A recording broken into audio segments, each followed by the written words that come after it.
Bem, pessoal, vou comentar os dois assuntos do dia. A primeira coisa é essa questão do boxe da italiana, né, que a extrema-direita no Brasil tá fazendo um carnaval com isso, né? A italiana realmente foi enfrentar ali um adversário que é o dobro do tamanho dela e há uma acusação que ela seria um homem, na verdade, a adversária, que é da Argélia. E aí a cena é toda muito escandalosa, a italiana chora ali e ela desiste da luta, falou, não tem condição de... Ela começa a apanhar da argelina e desiste da luta, diz que não tem condições de lutar, não aceita cumprimentar a Argelina. E aí, o Nicolas Ferreira resolveu usar isso para justificar aquela questão que ele fez da Nicole, que ele está sendo inclusive processado por transfobia. Nada como um dia após o outro. As mulheres estão perdendo seu espaço para homens que se sentem mulheres. A quantidade de pancada que eu tomei por, de fato, defender as mulheres e denunciar o que estava acontecendo... Quando eu falei da Nicole, não está escrito. E agora nós estamos vendo que no fim das contas, Nicole ou Nicolas estava certo. Pois mas como tudo que envolve a extrema-direita, eles fazem uma capa que te leva a achar que aquilo é verdade, mas a realidade não é bem assim, né? Olha só, Imane Khelif, a lutadora argelina que enfrentou uma italiana hoje nas Olimpíadas, não é e nunca foi uma mulher trans. Isso aí o Nicolas não conta, né? É uma mulher cis, ou seja, é uma mulher, tá? Só que ela é intersexo. O que acontece? Ela parece que nasceu com a genitália feminina, né? Só que ela apresenta níveis altos de testosterona. E aí essa sempre foi a causa sobre a polêmica sobre ela. Ela tem algum desvio hormonal ali que faz com que ela tenha muito hormônio masculino. Mas ela nasceu mulher. E inclusive o país que ela vem, a Argélia, a transição de gênero é proibida, tá? Nem teria como ela ser transgênero, da maneira que o Nicolas está colocando. Bem, pessoal, agora eu passo para o outro assunto que está sendo comentado nas redes sociais hoje, que é a questão da Venezuela, né?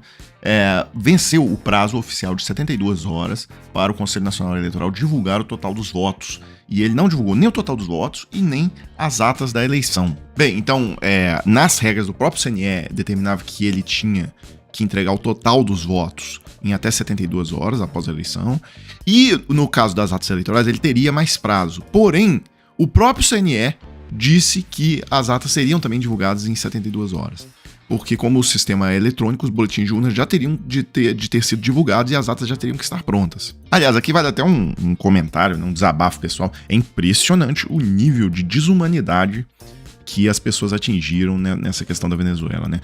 Ontem, por exemplo, eu mostrei que a oposição levantou um site e colocou os boletins de urna, né? E ela conseguiu juntar 81% dos boletins de urna. Você clica lá, você consegue ver o boletim de urna e tal. E aí, teve gente comentando aqui, por que a oposição não conseguiu 100% dos boletins de urna? Tava de férias, por acaso? Olha o nível, né? Na verdade, eles não conseguiram 100% dos boletins de urna porque entrou gente armada do Maduro nas sessões e impediu que as pessoas, em vários pontos, pegassem os boletins de urna, né? Então, olha só, a pessoa atingiu um nível, né, de desumanidade, de mau caratismo impressionante. A gente mexe com política, cobre política, a gente está acostumado, de certa forma, com isso, mas nesse caso da Venezuela, a coisa atingiu um patamar muito impressionante. Outra coisa que não deixa de ser impressionante, né? Tá aqui no UOL, né? O maior centro de tortura da Venezuela foi criado para ser shopping de luxo. No Globo também, né? El Heliconde. Entenda como o projeto de shopping de luxo se tornou o maior centro de tortura da Venezuela. Nesse prédio, né, funciona a sede do equivalente do SNI, né, do Sistema Nacional de Informações da Venezuela, e uma espécie de doicode, né? E é onde eles mantêm ali e torturam os presos políticos. No YouTube tem, inclusive, documentário, várias entrevistas de pessoas que passaram por lá e depois fugiram da Venezuela. E contando como que é e tal. E aí ontem circulou o dia todo a imagem do sequestro, né? Essas forças dos porões da ditadura do Maduro ali, sequestrando uma liderança da oposição, encapuzando, colocando no carro e sumindo. Esse cara desapareceu, ninguém sabe onde ele tá. Provavelmente ele tá nesse troço aí. E tudo indica que ele tá sendo torturado lá.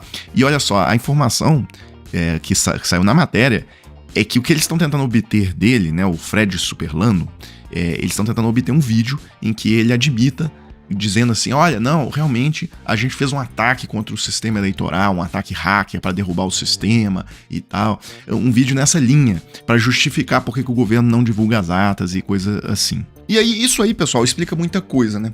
Por que a Dilma, naquela live com o Breno Altman é o maior defensor hoje no Brasil do regime do Maduro, né? Ele cria as narrativas, ele traz as narrativas do regime Maduro e abastece aqui uma rede de coisas, né? De informação para tentar limpar a imagem do Maduro e tal. E aí, por que a Dilma deu aquela dura nele naquela live, né? Dizendo, não, o Maduro tem nada de mobilização popular, o Chaves, etc. Aquilo ali é ditadura militar, simples assim, né? Ele corrompeu a cúpula das Forças Armadas, e com muito dinheiro, tá? Assim, eles estão na cúpula do setor petrolífero, eles estão milionários, e também na cúpula do setor de extração de ouro. Então é uma ditadura militar safada, cretina, torturadora, como qualquer outra, né?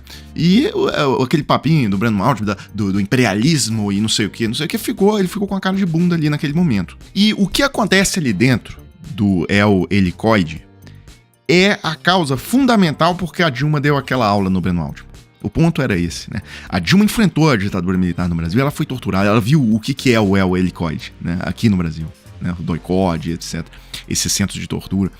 Já o Breno Altman, ele é de uma geração posterior, né? Ele não enfrentou a tortura, não. Então, ele consente mais com essas coisas, ele se presta a esse tipo de serviço, de fazer esse rebranding, né, da ditadura do Maduro aqui no Brasil. Ele e outros, né? Tem muitos outros aí que estão se prestando a esse serviço. Bem, agora, voltando aqui, porque a situação para o Lula não é uma situação fácil, né, para o governo Lula. Como que o governo vai agir nesse cenário? Bem, o Lula sabe que o Maduro não vai sair do poder independentemente do que o Lula faça, tá? O Brasil teve 4 anos relações rompidas com a Venezuela e o Maduro não tá nem aí.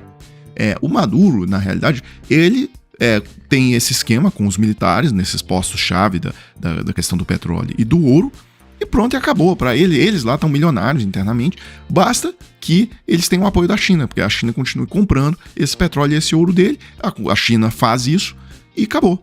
O apoio do Brasil ou de quem mais seja, tá, da América Latina inteira, é totalmente irrelevante. Por mais triste que seja, esses protestos de rua também não vão dar em nada, tá? Eles vão ser massacrados. Eles já foram. Quando Maduro deu um golpe de Estado em 2015, né, tinha a Assembleia eleita pelo povo e foi uma maioria oposicionista. Ele simplesmente fez uma nova constituinte, chamou uma nova constituição, depôs a Assembleia. Então, na realidade, e aí teve por volta de 5 a 10 mil pessoas mortas, desaparecidas, ele vai massacrar todo mundo, tá? Então tá muito claro que a solução Sarney, que a ditadura militar no Brasil encontrou para fazer a transição para a democracia, ela não vai acontecer na Venezuela. Então, se o cenário não vai mudar, por que o Lula, então, já não reconhece que o Maduro é o presidente da Venezuela e ponto final, né? Porque o Lula foi eleito numa plataforma no Brasil de justamente se defender de um golpe que estava acontecendo, né, um golpe do Bolsonaro. Muito parecido, inclusive, com os termos que o Maduro que o Chaves e o Maduro fizeram na Venezuela. Então, parte da base que apoiou o Lula nas eleições, aí envolve desde a Globo até gente do próprio PT, tá? Não aceita esse tipo de coisa, apoiar uma ditadura, a tortura de forma escancarada. Então, por exemplo, Reginaldo Lopes, né, que foi líder do PT na Câmara dos Deputados, foi inclusive candidato a prefeito de Belo Horizonte pelo PT. Um governo verdadeiramente democrático convive com críticas, questionamentos e oposição organizada. A atuação de Maduro na Venezuela é a postura de um ditador. E por aí vai, muita gente, pessoal. Fabiano Contarato, também senador do PT. O resultado das eleições venezuelanas não merece reconhecimento da comunidade internacional enquanto as exigências mínimas de transparência não forem satisfatoriamente atendidas. Tarso Genro, tá, ex-governador do Rio Grande do Sul, ex-ministro da Justiça da Dilma. Tem a Camila Jara, governadora, aliás, deputada federal lá no Mato Grosso do Sul. Tem o Paulo Paim, senador do PT do Rio Grande do Sul, uma figura histórica do PT. É muita gente, tá? Não dá nem pra citar todo mundo. O Randolfo Rodrigues também já se manifestou. Então, assim, há uma fricção, né? É difícil pro Lula internamente sustentar uma posição de simplesmente endossar aí a fraude do Maduro e pronto, acabou. Então o Lula tá nesse impasse, né? Ele tá realmente numa sinuca de bico. Mas esse impasse que o Lula tá tendo que enfrentar, ele acabou gerando uma situação positiva pro Brasil. O Brasil acabou ganhando uma função relevante nisso. Por quê? Enquanto o Brasil se mantém no impasse, o que aconteceu? Esses países que já tomaram uma posição mais decididamente contra ali o Maduro, houve o rompimento das relações. E aí, por exemplo, tem um monte de exilado dentro da embaixada da Argentina, de gente que vai ser morta, torturada, assim que colocar o pé pra fora. E a embaixada estava em vias de ser invadida pelo chavismo, lá, pelas forças de segurança. Bem, o Brasil assumiu a embaixada da Argentina, tá? Então agora, essas pessoas que estão lá exiladas, elas estão protegidas, né, que é pessoal da campanha assessores da Maria Corina e tal, e pode até vir a ser o Edmundo e a própria Maria Corina, tá? A entrar lá. Então, a Embaixada do Brasil está servindo como uma ponte que pode servir para fazer essa ponte de retirada dos perseguidos políticos, dos exilados políticos, né? Inclusive, o Milei agradeceu ao Brasil, tá? Olha que coisa, assim, inacreditável. Agradecimento ao Brasil. Agradeço enormemente a disposição do Brasil de custodiar, né, a embaixada argentina na Venezuela. Então é o seguinte, essa postura do Brasil, mais ou menos em cima do muro ali, é uma postura que ela tem prazo de validade, né, curto. Pois o Brasil vai ficar pressionado agora por essa questão que a Venezuela não apresentou em 72 horas as atas e tal. Mas, por outro lado, permite ele construir esse tipo de ponte para exilados políticos, etc. Então, vamos aguardar como é que o Brasil vai navegar, né, nesse mar. Pessoal, para fechar aqui, eu tenho mostrado aqui, uma oportunidade de trabalhar. E assim, não é cassino, não é casa de aposta, não é esse negócio de bet, nada disso. Então, assim, quem tiver interessado em uma oportunidade de trabalhar de casa, e muitas vezes até recebendo em dólar, eu vou colocar o link na descrição desse vídeo. Vocês já devem ter visto aí que tem muita gente falando sobre isso, né? João Antônio, lá do Clique Político, o Clayson, do canal do Clayson. Então tá aí, tá na descrição do vídeo, essa oportunidade. Quem quiser pode clicar, tá bom? Pessoal, eu fecho esse vídeo agora, coloco aí na tela chave Pix do Desmascarando, se você gosta do nosso trabalho, quiser contribuir com alguma coisa, tá aí. E a gente volta em uma nova oportunidade.